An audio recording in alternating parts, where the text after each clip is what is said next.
Hi everyone, it's Tish with Naptime Creations. Welcome back to my channel, or welcome to my channel. And if you're new, don't forget to subscribe. It's free and it'll help me out a lot, so hit that subscribe button. Today we're going to be making a resin flower coaster, and at the start of the video I was taking my infrared temperature gun and checking the temperature of my resin.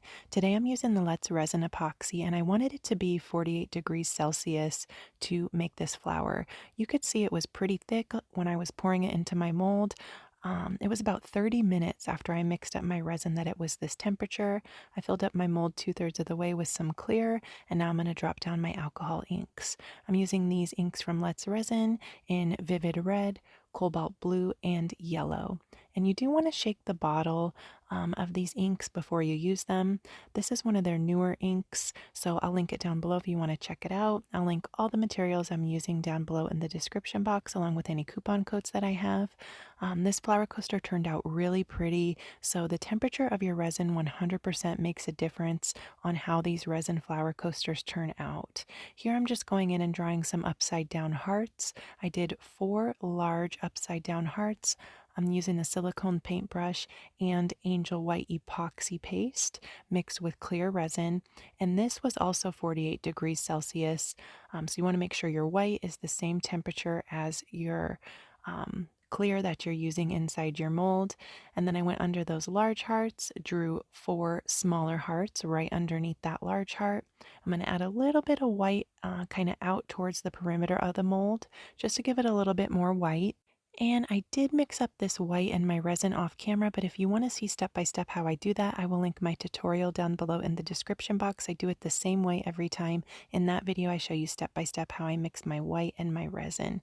I did a little swirl in the center. That was it for layer number 1. Here we are the next day. I'm filling the mold up the rest of the way with some clear resin. I'm using the Let's Resin epoxy for this as well. I'm just going to go in and get a little bit of resin on my stir stick here so I can pick up this cute little pressed daisy and add it right in the center of my flower.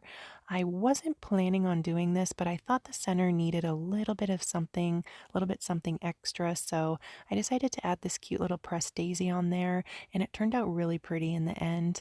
I'm just making sure that daisy is completely covered. You can also get these from Let's Resin. I'll link them down below. They come in a pack with a bunch of different really pretty pressed flowers. Added a little bit more clear just to make sure that flower was covered. Let it dry overnight. Here we are the next day, ready to take it out of the mold. I was so excited to see how this one turned out. I think it turned out gorgeous. I absolutely love how wispy and pretty the flower petals are. And I do really like this backside too, but I'm not crazy about the center.